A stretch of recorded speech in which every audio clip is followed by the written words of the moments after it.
Assalamu alaikum students. Hi, how are you? I hope you all are fine in this lockdown. और जैसा कि हमने कल हमारा चैप्टर कंप्लीट किया था, तो आज हम लोग बेटा में एक तो आहे का चैप्टर पूरा हुआ। आई होप उसकी प्रैक्टिस आप लोग ने की। अभी हम लोग जो है हमारा जो सिलेबस को आगे बढ़ाते हुए आप लोग के इस यूनिट का जो रैपिड रीडिंग का जो चैप्टर है काज़ीरंगा, है ना, ये हम लोग आज स्टार्ट करेंगे। रैपिड रीडिंग में जैसे मैंने आपको पहले भी बताया था कि रैपिड रीडिंग में कृति नहीं रहेगी, इसके ब्रीफ आंसर आपको सॉल्व करने आएंगे। तो आपको इसके ब्रीफ आंसर्स याद करने होंगे। तो अगर ब्रीफ आंसर्स याद करने तो इसका मतलब ये हो गया कि चैप्टर के एक एक जो हार्ड वर्ड्स है, जो आपको हार्ड वर्ड लग रहे हैं, उसकी मीनिंग पे आप बहुत ज़्यादा ध्यान दो, क्योंकि ये सेम कंटेंट आपके नवनीत के डाइजेस्ट में ब्रीफ में आपको मिलेगा। तो जो पैराग्राफ्स जो चैप्टर में मैं एक्सप्लेन करूँगा उसका एग्जैक्ट पैराग्राफ आप लोग के डाइजेस्ट में रहेगा। तो अगर आपने यहाँ पे मीनिंग लिखे हो तो आपको वो इजीली लर्न करने मिलेगा आपके डाइजेस्ट के पैराग्राफ में। ओके, तो ये जो चैप्टर हम लोग स्टार्ट कर रहे हैं काज़ीरंगा स्थूल वाचन है। तो काज़ीरंगा जो है वो एक हम लोग ऐसा कह सकते हैं कि आपको पता होगा कि जो बर्ड सेंचुरीज़ होती है ना, या तो फिर हम लोग देखते हैं हमारे मुंबई में, है ना, मुंबई के अंदर जैसा ज़ू है, आप लोग ने देखा होगा ज़ू में क्या होता है कि एनिमल्स को केजेस में रखते हैं, है ना, उनको केजेस में रखा जाता है।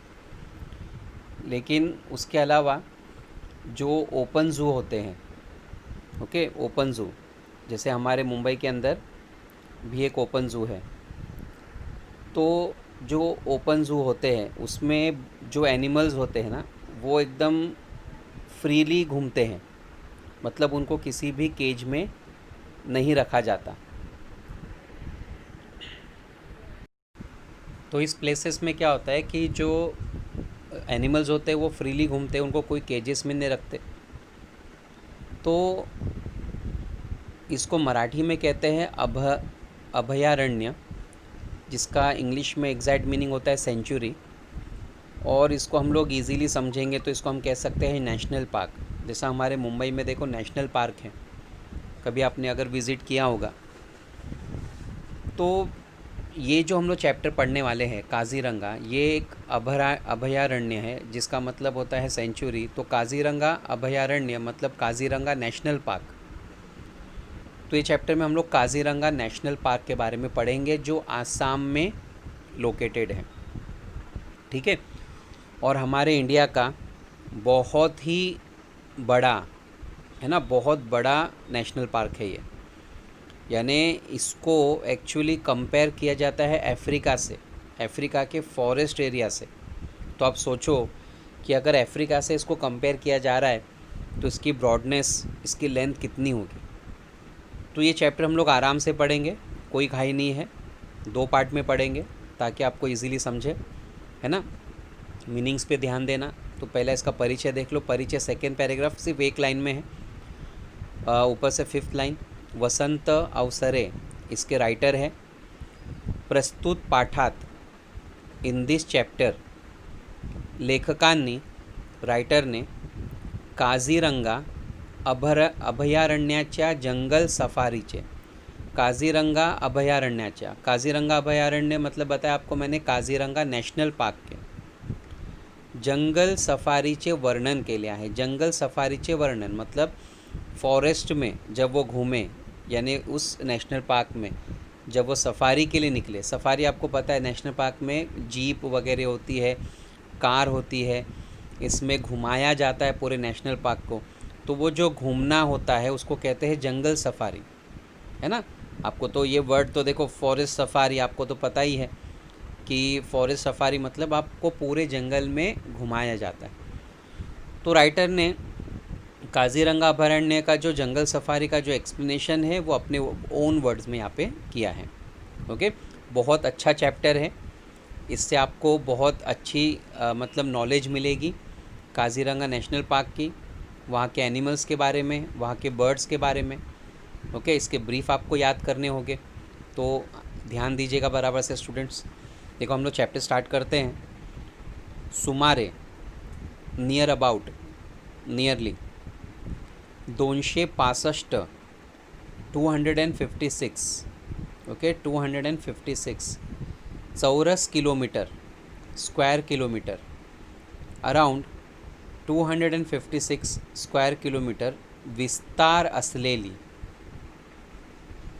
विस्तार यानी फैली हुई, काजीरंगा पशुस्थळी, पशुस्थळी, पशुस्थळी मतलब, पशु मतलब कहते हैं हम किसको, जो बर्ड्स होते हैं, है ना, और स्थल मतलब उनका प्लेस। पशुस्थळी अथवा और अभयारण्य, सेंचुरी साऱ्या भारताचे एक भूषण आहे, पूरे इंडिया का एक भूषण। भूषण एक्चुअली जो ऑर्नामेंट्स होते हैं, है ना, जो औरतें ऑर्नामेंट्स पहनती है गोल्ड, सिल्वर या डायमंड के, है ना, तो उसको कहते हैं। तो यहाँ पे क्या बताया है कि काजीरंगा हमारे हिंदुस्तान का एक भूषण है, हमारे हिंदुस्तान का एक ऑर्नामेंट है, जिससे हमारा हिंदुस्तान खूबसूरत दिखता है।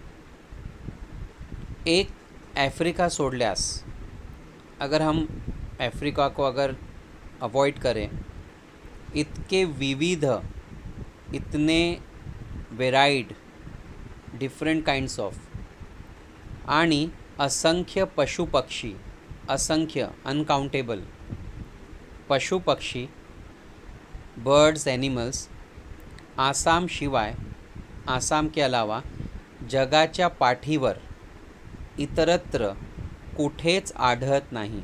जगाच्या पाठीवर मतलब इस पूरे दुनिया में, है ना, ऑल ओवर दी वर्ल्ड। इतरत्र कुठेच आढळत नाही, इतरत्र मतलब एनीवेयर, कहीं पर भी, आढळत नहीं, मिलेगी नहीं। तो स्टूडेंट्स आपको समझ में आ रहा होगा। तो राइटर क्या कह रहा है कि अगर हम लोग अफ्रीका को अगर अवॉइड करें, तो उसके अलावा मतलब पूरे वर्ल्ड में, मतलब इतने वेराइड, इतने अलग अलग टाइप के जो एनिमल्स हैं, इतने अलग अलग टाइप के जो बर्ड्स हैं, वो कहीं पर भी मतलब आपको मतलब दिखाई नहीं देंगे। इतने मतलब वैरायटीज़ आपको बर्ड्स और एनिमल्स की मिलेगी काजीरंगा में। और जैसा मैंने आपको पहले बताया कि इसको कंपेयर किया हुआ है अफ्रीका के फॉरेस्ट के साथ। ओके, इतकेच नव्हे तर आसाममध्ये वावरणारे, वावरणारे मतलब घूमने वाले, रोमिंग।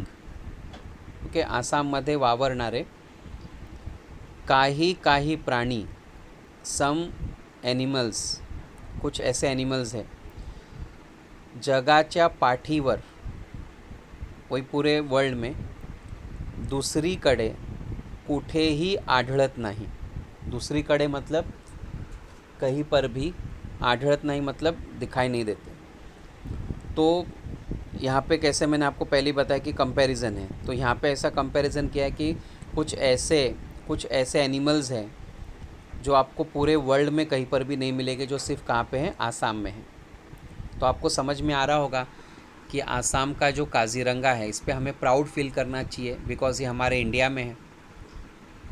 लेकिन देखो, बर्ड सेंचुरी में, नेशनल पार्क में जाना हर एक को मतलब इट्स डिपेंड अपॉन इंटरेस्ट, कि आपको कितना इंटरेस्ट है एनिमल्स, बर्ड्स और नेचर के ऊपर। तो आसाम का काजीरंगा वाकई में बहुत खूबसूरत जगह है। कभी मौका मिले, देखो इवन मैं खुद चाहता हूँ कि यहाँ पे विज़िट करूँ, बट देखते हैं अगर जाने मिला आपको भी तो आप ज़रूर जाओ वहाँ पर। क्योंकि सोचो, यहाँ पे ऐसा कहा गया है कि आसाम में ऐसे कुछ एनिमल्स हैं जो पूरे दुनिया में आपको नहीं मिलेंगे। तो वाकई में वो जगह इतनी खूबसूरत होगी। ठीक है, हुलॉक नावाचा एक पुच्छविहीन वानर, हुलॉक नाम का, hoolock it's a name of monkey, एक बंदर का नाम है हुलॉक, एक जाति का नाम है। एक पुच्छविहीन वानर, पुच्छविहीन मतलब बिना दुम के, विदाउट टेल, विना दुम के. वानर, मंकी फक्त आसामातच आढळतो, सिर्फ आसाम में ही मिलेगा. मतलब पूरे दुनिया में आपको हुलॉक नाम का बंदर नहीं मिलेगा, वो सिर्फ आसाम में. हुलॉक नाम उसकी आवाज़ की वजह से उसको नाम मिला है. ओके, तो ये सब जितने पॉसिबल है उसके पिक्चर्स मैं आपके सामने रख रहा हूँ चीज़ों के, ताकि आपको वो इजीली समझ में आते जाए बर्ड्स एंड एनिमल्स को लेकर. ओके, भारताच्या इतर कुठल्याही प्रांतात, हिंदुस्तान के किसी भी रीजन में त्याची वस्ती नहीं और इसकी कॉलोनी कहीं पर भी नहीं है, सिर्फ आसाम में. त्याचे हुलॉक हे नावसुद्धा, और उसका जो ये हुलॉक नाम है त्याच्या आवाजावरून पडले. उसकी जो आवाज़ है, वो जो आवाज़ निकालता है, उस आवाज़ की वजह से इसका नाम हुलॉक ऐसा पड़ा है. ओके, तो इसका नाम भी दिया गया.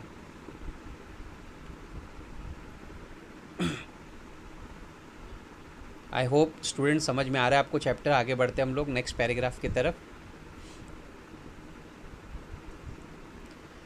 आसामचे वैशिष्ट्य दाखवणारा. अब आसाम की जो सबसे इम्पॉर्टेंट्स जो चीज़ दिखाता है, दूसरा प्राणी म्हणजे एक शिंगी गेंडा. और सबसे अट्रैक्टिव पार्ट, सबसे इम्पॉर्टेंट पार्ट अगर आसाम के नेशनल पार्क में अगर कुछ है तो वो है एक शिंगी गेंडा, वन हॉर्न राइनो, यानी एक सिंग वाला गेंडा. ये वहाँ का सबसे अट्रैक्टिव पार्ट है. ओके, और जिसके बारे में बहुत कुछ डिटेल में लिखा है चैप्टर में.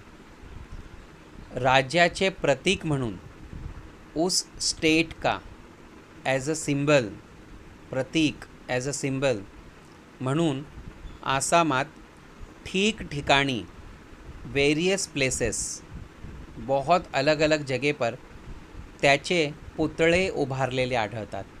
त्याचे पुतळे, पुतळे मतलब उसके स्टैचूज़.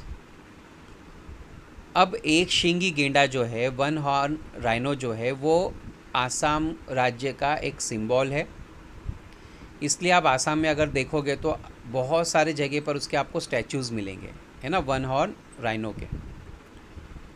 कोणी म्हणेल, कोई कहेगा हाँ अगदी निर्बुद्ध प्राणी, ये एकदम डफर, एकदम डम्प एनिमल. मतलब अगर आप राइनो को देखो तो ऐसा देखकर लगता है कि खाली खा खा के मोटा हो गया है ना. गेंडा डम्प है एकदम, कुछ नहीं आता होगा उसको, एकदम मतलब बोलते हैं ना, जैसा हम बोलते हैं ना कि एकदम डम्प हो, तुम एकदम बेकार हो, तुम्हारा दिमाग एकदम यूजलेस है. तो ऐसा जो एनिमल है, एखाद्या राज्याचे प्रतीक म्हणून किसी स्टेट का सिंबल, एज अ सिंबल का पसंद केला जावा, क्यों इसे सिलेक्ट किया गया, कुछ तो बात होगी ना. आप मुझे बताओ कि किसी स्टेट का सिंबल गधा है क्या, डोंकी है, कोई डोंकी नहीं. एक्चुअली गधा, डोंकी जो है उसको देखकर ऐसा लगता है कि ये भी एक गधा ही है. कभी कभी कहते हैं ना, पढ़ रहे तो एक नंबर का गधा है तू. लेकिन जो गधा है वो गधा भी एकदम ऐसा नहीं है, वो भी बहुत चालाक होता है. तो बस वो एक उसका अपीयरेंस ऐसा होता है कि उसको देख के लगता है कि ये गधा है, नाम भी उसका गधा ही है. तो उसी तरह से राइटर कह रहा है कि इसको देखकर, राइनो को देखकर ऐसा लगता है कि एकदम डम्ब एनिमल है, कुछ आता जाता नहीं है, कुछ समझता नहीं है. तो क्यों किसी स्टेट ने उसको अपना सिंबल बनाया होगा, कुछ तो बात होगी, है ना. चलो देखते क्या उसका रीज़न है. पण प्रथम दर्शनी पहली बार देखने पर, जब आप पहली बार उसको ऑब्ज़र्व करोगे, वाटतो तितका, जितना महसूस होता है, जितना हमने फील किया, तितका हा प्राणी टाकाऊ नहीं, उतना ये जानवर यूज़लेस नहीं है. प्राणी मतलब एनिमल, टाकाऊ मतलब यूज़लेस. तो ये जानवर जितना मतलब दिखाई देता है उतना यूज़लेस नहीं है ये. कोणातरी इंग्रज कवि ने, किसी ब्रिटिश पोएट ने गेंड्यावर एक लहानशी कविता करून, गेंडे पर एक छोटी सी पोयम लिखकर मतलब एक फॉरेनर पोएट ने गेंड्यावर एक लहानशी कविता करो, गेंडे पे कविता लिखी। गेंडे पे कविता लिखी मतलब गेंडे पे जाकर उसके बाजू में खड़े रहकर उसके ऊपर नहीं लिखी, समझ रहे ना, मतलब अबाउट गेंडे को लेकर एक पोयम लिखी। तो माणसांपेक्षा कसा श्रेष्ठ आहे, वो इंसानों से ज़्यादा कितना ग्रेट है, हे ते दाखवले। उन्होंने दिखाया कि इंसान से कितना मतलब ज़्यादा ये ग्रेट, इतना कितना ज़्यादा ग्रेट ये मतलब ये पोएट है, ऐसा उसने डिस्क्राइब किया। मतलब उसने पोएम में डिस्क्राइब किया कि इंसान से भी बहुत ज़्यादा ग्रेट है। एखाद्याचा पुतळा पाहणे, किसी का स्टॅच्यू देखना आणि त्याला प्रत्यक्ष पाहणे और उसको सामने देखना, यात फार फर्क असतो। इसमें बहुत बहुत फ़र्क होता है। ऑब्वियस चीज़ है कि किसी की आप मूर्ति देख रहे हो और उसको इन रियलिटी देख रहे हो, तो ऑब्वियसली दोनों में बहुत क्या होगा, फ़र्क होगा। मी तर गेंडा व त्याच्याबरोबर आसामातले इतर पशु पक्षी, तो राइटर कहता है कि मैं तो गेंडा और त्याच्याबरोबर उसके साथ आसामातले इतर पशु पक्षी ही, दूसरे बर्ड्स एंड एनिमल्स भी प्रत्यक्ष सामने व जवळून पाहण्याची संधी मिळावी। जवळून मतलब नज़दीक से देखने की संधी मिळावी, चांस मिले म्हणून काजीरंगाला आलो होतो। और राइटर कहता है कि मेरा काजीरंगा आने का तो एक ही रीज़न था कि इस राइनो को देखूं और उसके अलावा दूसरे जो बर्ड एंड एनिमल्स हैं उनको देखूं, इसलिए मैं खास काजीरंगा आया था। अशा ठिकाणी और ऐसे जगह पर वन्य पशु, वाइल्ड एनिमल्स, वन्य पशु मीन्स वाइल्ड एनिमल्स, बहुधा ज़्यादातर सकाळी लवकर अथवा सूर्यास्ताच्या वेळी पाहायला मिळतात। तो राइटर कहता है कि ऐसे जगह पर ये जो वाइल्ड एनिमल्स होते हैं ये सकाळी लवकर, सुबह जल्दी अथवा सूर्यास्ताच्या वेळी पाहायला मिळतात, या तो फिर सनसेट के टाइम देखने मिलते हैं। सूर्यास्ताच्या वेळी मतलब सनसेट टाइम, तो या तो आप एकदम सुबह चले जाओ, है ना, और या तो फिर सनसेट के टाइम। तो हम लोग अगर काजीरंगा अगर जाएंगे तो हमारे लिए तो पॉसिबल ही नहीं कि सुबह सुबह उठकर देखना, क्योंकि हम आराम से उठते ना। मालूम पड़ा घूमने भी गए तो वहाँ पर भी आराम से ही उठ रहे। कभी कभी ऐसा होता है कि हम लोग हिल स्टेशंस पे किधर घूमने चले गए, है ना, वहाँ पे सनराइज़ पॉइंट होता है, जैसा माथेरान है, महाबलेश्वर है, तो हम लोग गाइड वगैरह करते, तो गाइड कहते हैं कि सुबह आप जल्दी अर्ली मॉर्निंग उठ जाना ताकि आपको सनसेट पॉइंट पे हमको सनराइज़ पॉइंट पे सनराइज़ देखने मिले। अब वो बेचारा आके खड़े हो जाता है हम लोग का इंतज़ार करते करते, है ना। अर्ली मॉर्निंग निकल जाती है, 6 बज जाता है, 7 बज जाता है, 8 बज जाता है, 9 बज जाता है, फिर हम लोग 10 बजे आते हैं, उसको बोलते दिखाओ सनराइज़ पॉइंट, तो लगे भागो यहाँ से, सनराइज़ पॉइंट देखने है 10 बजे। समझ में आ रहा है। तो हम लोग तो इतने सुस्तड़ है कि भाई हम लोग घूमने भी कहीं पे जाएंगे तो वहाँ पे सुकून से खाली सोते रहेंगे, तो हमारे लिए पॉसिबल नहीं है ना कि हम सुबह अर्ली मॉर्निंग में एनिमल्स देखें। दूसरा ऑप्शन हमारे लिए सही है, सूर्यास्ताच्या वेळी। सूर्यास्ताच्या वेळी मतलब सनसेट टाइम में ये एनिमल्स हमें देखने मिलेंगे। तो राइटर यहाँ पे बता रहे या तो आपको अर्ली मॉर्निंग देखने मिलेगा ये एनिमल्स, ये जितने भी एनिमल्स हैं, या तो फिर आपको सीधे सनसेट टाइम, क्योंकि आप लोग ये जो है ना अपने अपने घर में वापस रिटर्न आते हैं।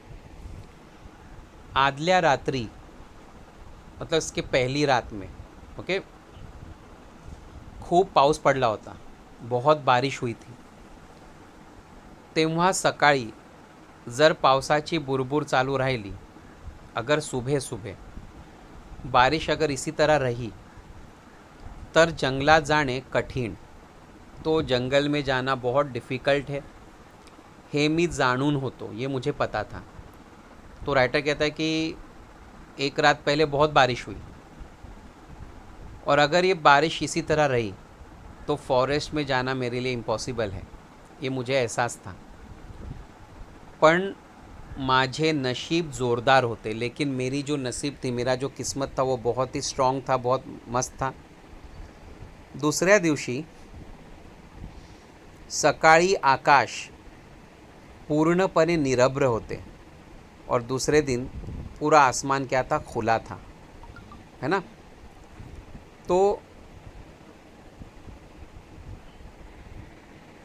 तो दूसरे दिन जो था, दुसऱ्या दिवशी सकाळी आकाश पूर्णपणे निरभ्र होते, दूसरे दिन आसमान पूरी तरह से क्लीन था. निरभ्र का मतलब क्लीन.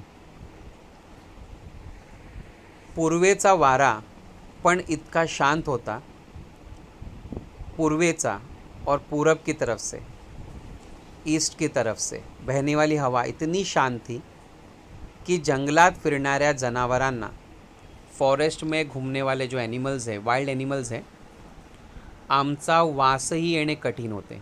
हमारी खुशबू उन तक पहुंचना इम्पॉसिबल था.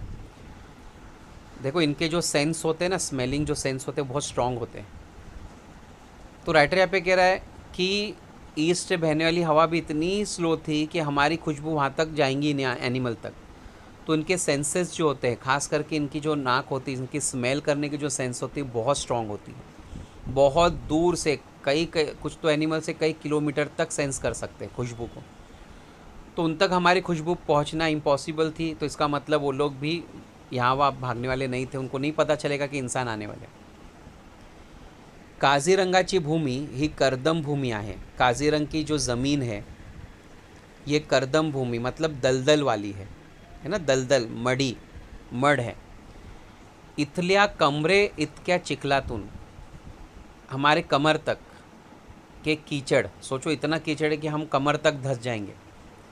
फिरने माणसाला अशक्य. तो यहाँ पे इतने कीचड़ में घूमना इंसान के लिए ऑब्वियसली इम्पॉसिबल है कि अगर आप रोड पे ऐसा चलोगे तो आप कमर तक धंस जाओगे रेनी सीज़न में.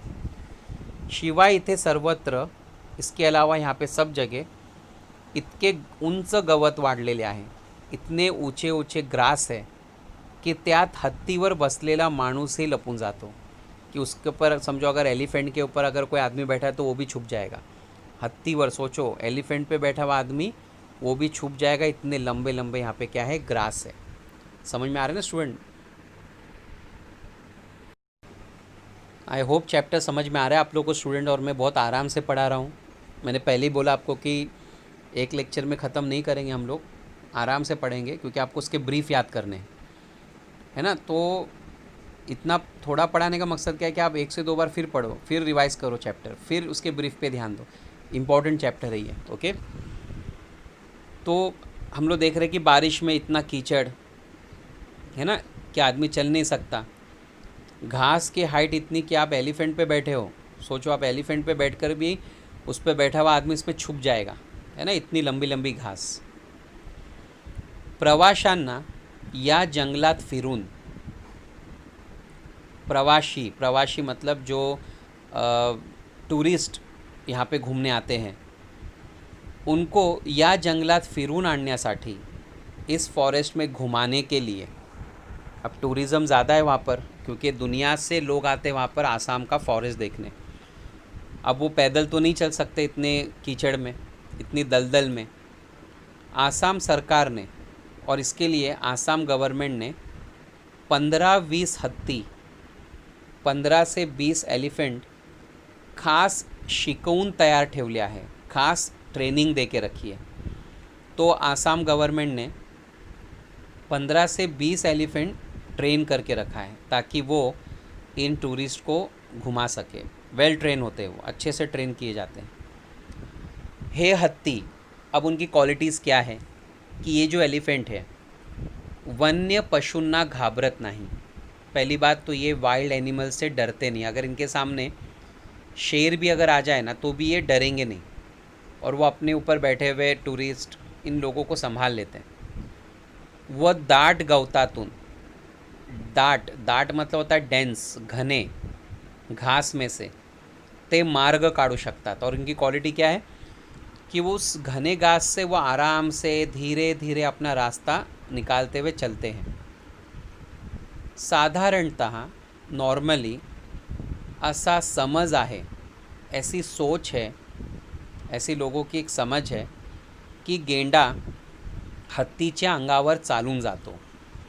लोगों का मानना है कि जो गेंडा होता है तो हत्तीच्या अंगावर चालून जातो. हत्तीच्या अंगावर चालून जातो मतलब जैसे ही गेंडा एलिफेंट को देखता है तो उसके ऊपर अटैक करता है. अंगावर चालून जातो मतलब अटैक करना. ओके, लोगों का ऐसा मानना है. पण शेजाऱ्याला निष्कारण त्रास देणे, लेकिन अपने नेबर्स को, शेजारी मतलब नेबर्स, निष्कारण, निष्कारण मतलब ज़बरदस्ती है ना, मतलब विदाउट एनी रीज़न, त्रास देणे, तकलीफ देना वन्य पशु पक्षूंच्या रक्तात नसते. वाइल्ड एनिमल्स के ये आदत नहीं होती है. रक्तात नसने मतलब उनके वो हैबिट में नहीं है, उनके ब्लड में नहीं है ये आदत कि वो अननेसेसरी अपने नेबर्स को तकलीफ़ दे. मतलब क्या, जैसा होता है ना, आज हम लोग ह्यूमंस, इंसान, आज जो इंसान है वो बहुत ही ज़्यादा क्रूएल हो गया है. आज हम एक दूसरे की मदद करने के बगैर ये सोचते हैं कि एक दूसरे को कैसे तकलीफ़ दिया जाए. हर कोई नहीं होता, लेकिन कुछ लोग ऐसे होते हैं जिनका काम ही होता है, दिन की शुरुआत होती है तो ये सोच कर कि आज कैसे दूसरों को तंग किया जाए, है ना. तो ऐसी आदत इन एनिमल्स में नहीं होती. तो लोगों का मानना था कि गेंडा जो है वो एलिफेंट पे अटैक करता है, लेकिन राइटर क्या कह रहा है कि हम ऐसा मानना है लोगों का, लेकिन इन रियलिटी ये अननेसेसरी किसी को तकलीफ़ नहीं देते जब तक उनको ऐसा नहीं लगता है कि हमको खतरा है. ओके, हाँ, वो बात अलग है कि जो एनिमल्स में जैसे शेर है, हाइना है, लेपर्ड है, लायंस है, ये तो दूसरे वाइल्ड एनिमल्स पे अटैक करते जब उनको भूख लगती है. वो भी देखो विदाउट रीज़न नहीं करते, इसलिए यहाँ पे लिखा है ना निष्कारण. उनका भी कारण होता है भूख. नहीं तो नॉर्मली अगर आप देखोगे, कई वीडियोस में भी आपने देखा होगा कि लायन बैठा है, बाजू से हिरन चरते हुए निकल गए, वो देखेंगे भी नहीं उसको. ऐसा नहीं कि लायन हिरन जा रहा तो पकड़ के मार लिया, काय को गुजर रहा था यहाँ से करके देखो मैंने मारा है ना, ये मेरा एरिया है. ऐसा नहीं होता उनमें. भूख लगी तो मारेंगे, तो खाएंगे, नहीं तो अननेसेसरी वो किसी को कुछ नहीं करेंगे. ओके, गेंडा भी या नियमाला अपवाद नाही. गेंडा भी इस रूल से, नियम मतलब रूल से, अपवाद मतलब अलग नहीं है. गेंडा भी इस रूल को फॉलो करता है. क्वचित, समटाइम्स, केव्हा तरी गेंडा एकटा असलेला मतलब अकेला गेंडा समोर येणाऱ्या पशुवर, सामने से आए हुए एनिमल्स पर धड़क मारायला निकतो. कभी कभी, बहुत रेयरली ऐसा होता है कि जो गेंडा है वो सामने से आए हुए किसी एनिमल्स को मारने के लिए जाता है. पण एकल कोंडेपणाचे पर्यवसान, एकल कोंडापणा मतलब अकेलापन, पर्यवसान तिरसटपणा झाले. पर्यवसान मतलब वो अकेला रहकर तिरसटपणा झाले. अगर वो इरिटेट हो गया, अगर वो अकेला रह के अगर वो इरिटेट हो गया, है ना, नाही तर नवल, अगर वो अकेला रहकर इरिटेट हो गया तो ही वो किसी पर अटैक करेगा जो उसके नज़दीक आएगा. देखो, जब इंसान भी इरिटेट रहता है ना, गुस्से में, तो उसके सामने कोई भी आएगा तो उसको झिड़का देता है ना. वैसे ही गेंडे का भी है कि जब वो एकदम अकेलेपन में है, इरिटेट हो गया है, अब अगर उसके पास कोई आएगा तो वो उसको फिर नहीं छोड़ता. जगातील प्रचंड काय प्राण्यात, दुनिया के ह्यूज एनिमल्स में, प्रचंड काय मतलब वेरी ह्यूज, बहुत बड़े बड़े एनिमल्स में, भारतातील एकशिंगी गेंड्याचा, हिंदुस्तान का ये जो वन हॉर्न राइनो है, चौथा नंबर लागतो म्हणतात. कहा जाता है कि पूरी दुनिया में बड़े एनिमल्स में चौथा नंबर है एकशिंगी गेंडा का, 4th रैंक. पहिल्या तिघात, अब फर्स्ट 3 पे क्या है, पहला अफ्रीकी हत्ती, अफ्रीकन एलिफेंट, बहुत बड़े होते हैं, बहुत बड़े, इतने बड़े कि समझो उनका जो कान है हमारे रूम साइज़ के इतना होगा, तो सोचो उनकी हाइट क्या होगी. दूसरा भारतीय हत्ती, इंडियन एलिफेंट, ये भी बहुत बड़े होते हैं. तीसरा अफ्रीकातील सफ़ेद गेंडा. अच्छा, थर्ड पे अफ्रीका का वाइट राइनो है, सफ़ेद राइनो, बहुत रेयर बचे, बहुत रेयर, अभी वो तो समझो ख़त्म होने पर है. यांचा समावेश होतो, इनको इंक्लूड किया गया. सही हमारे पहले पे अफ्रीकन एलिफेंट, दूसरे पे इंडियन एलिफेंट, और तीसरे पे अफ्रीकन वाइट राइनो, और चौथे पर हमारे आसाम का वन हॉर्न राइनो. ओके, समझ में आ रहा है ना स्टूडेंट चैप्टर? एक और पैराग्राफ करेंगे, फिर नेक्स्ट लेक्चर में से हम लोग कंटिन्यू करेंगे. ओके. जंगलात फिरण्यासाठी मला एक हत्तीन मिळाली होती. राइटर कहता है कि अब मुझे इस जंगल में घूमने के लिए मुझे एक एलिफेंट मिला था. एक फ़ीमेल एलिफेंट थी, जैसा हम लोगों ने पहले पढ़े थे ना, टूरिस्ट लोगों के लिए एलिफेंट्स को ट्रेन किया गया. तीचे नाव वैजयंती असे होते, उसका नाम वैजयंती था. ट्रेन किए हुए जानवर है तो नाम भी रखते हैं, वैजयंती नाम था. ये जो पैराग्राफ है ये ब्रीफ के आंसर्स में है. वैजयंती को आपको डिस्क्राइब करना है, वैजयंती फीमेल एलिफेंट को आपको डिस्क्राइब करना है. मोठी देखणी, बहुत खूबसूरत, यानी वो बहुत खूबसूरत थी. इंद्रांच्या ऐरावताची मुलगी शोभेल. Indra, Indra it's a god है ना. तो इंद्र जो गॉड है उसका जो ऐरावत है, यानी उसका जो एलिफेंट है, ऐसा लग रहा था कि इंद्र गॉड का जो एलिफेंट है उसकी ये बेटी होगी. तो सोचो आप, मतलब इस तरह से राइटर ने उसकी खूबसूरती को बयान किया कि इंद्र गॉड का जो एलिफेंट है उस ऐरावत की, उस एलिफेंट की ये जैसा लग रहा था बेटी हो, अशी होती, इतनी खूबसूरत. ती आणि चालत पण होती अशी ऐटीत, वो चलती भी क्या मस्त थी, एकदम स्टाइल में. कि गवतातून चालताना जब वो घास में से गुजरती थी, जणू रेशमी साड़ी सड़सड़ते हैं ऐसे वाटे, ऐसा लगता था कि उसने रेशम की साड़ी पहनकर वो चल रही हो. निघाल्यापासून थोड्याच वेळात, जब से हम लोग निकले, थोड़ी ही देर में ती एक जराशा उघड्या ठिकाणी आली. उघड्या ठिकाणी मतलब एक ओपन स्पेस पे आकर वो रुक गई. आणि माहुताने खूण केल्याबरोबर उभी राहिली. माहूत, माहूत मतलब देखो, आपने देखा होगा कि एलिफेंट के ऊपर जो बैठे रहते हैं, जो उसको गाइड करते हैं चलने रुकने, है ना, उसको माहूत कहते हैं. जैसा हाउस राइडर, हॉर्स राइडर होते हैं ना, हॉर्स राइडर, तो वैसे ये एलिफेंट के ऊपर जो राइडर्स होते हैं उनको माहूत कहते हैं. ओके. तो माहूता ने खून केल्याबरोबर, जैसे ही माहूत ने उसको इशारा किया, उसके उन लोग के हाथ में एक स्टिक होती है, कुछ तो ऐसा एक इंस्ट्रूमेंट, एक वेपन टाइप होता है, नोकीली चीज़, वो उसके सिर पर मारते हैं तो उससे उनको आइडिया मिलता है रुकना है, चलना है. ती उभी राहिली, वो खड़े हो गई. समोरच आमच्याजवळ एक गेंडा, और बिल्कुल हमारे सामने एक गेंडा अगदी निश्चल उभा होता. निश्चल मतलब एकदम शांत खड़ा हुआ था. चिलखत घालून, आर्मरी, चिलखत, जैसा आप लोग देखते हैं ना, जो पहले ज़माने के जो फाइटर्स होते थे, जो वेपन्स से लड़ाई करते थे तलवार में, तलवार से, तो देखो उन्होंने एक बॉडी आर्मर पहना होता है, एक बॉडी आर्मर, जिससे उनको किसी का अटैक ना लगे. तो वो बॉडी आर्मर पहनकर पहाऱ्यावर उभा असलेल्या, किसी पहारे पर खड़ा हुआ एखाद्या विशालकाय, एक बहुत ह्यूज योद्ध्यासारखा, एक बहुत बड़े फाइटर की तरह दिख रहा था. ऐसा लग रहा था कि मतलब कोई गार्ड वहाँ पे खड़ा हो, उस एरिया को गार्ड कर रहा हो आर्मरी पहनकर. जराशी मान हलवून, थोड़ी सी गर्दन घुमाकर त्याने आमच्याकडे पाहिले, उसने हमें देखा. वो मनात नक्की केले, और उसने मन में ही ठान लिया कि आपली जागा सोडून पुढे मागे होण्याची ज़रूर नहीं, मैं अपनी जगह छोड़कर आगे पीछे जाने वाला नहीं हूँ, आपको जाना है तो घूम के जाओ. ऐसा उसको देखकर ही लग गया था कि उसने इशारा दे दिया कि मैं तो यहीं पे खड़े रहूँगा, आपको जाना है तो आप दूसरी जगह से जाओ. त्याचा फ़ोटो घेण्याची माझी मनीषा जाणून, मनीषा मतलब इच्छा, उसकी फ़ोटो लेने की मेरी इच्छा देखकर माहुता ने हत्तीणीला चुचकारत चुचकारत उभी केली. थोड़ा थोड़ा आगे चलकर धीरे धीरे स्टॉप किया. चुचकारत चुचकारत मतलब आवाज़ दे देकर.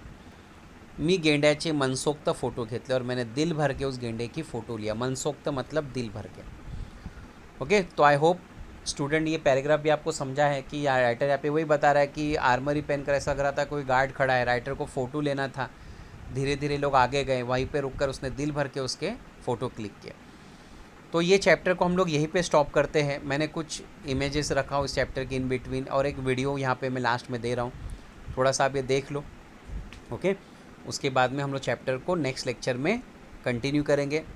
Till then goodbye, take care, अल्लाह हाफिज़. और सबसे इम्पॉर्टेंट चीज़, अब ये चैप्टर से हमें नेचर के बारे में सीखने मिल रहा है, तो हमें ज़रूरी है कि हम नेचर की केयर करें, उसकी रिस्पेक्ट करें, और जितना हो सके उतना नेचर से हम कनेक्टेड रहें. जितना आप नेचर से कनेक्टेड रहोगे उतना आपको फ्रेशनेस फील करेगा. ओके. तो टिल देन बाय, अल्लाह हाफिज़.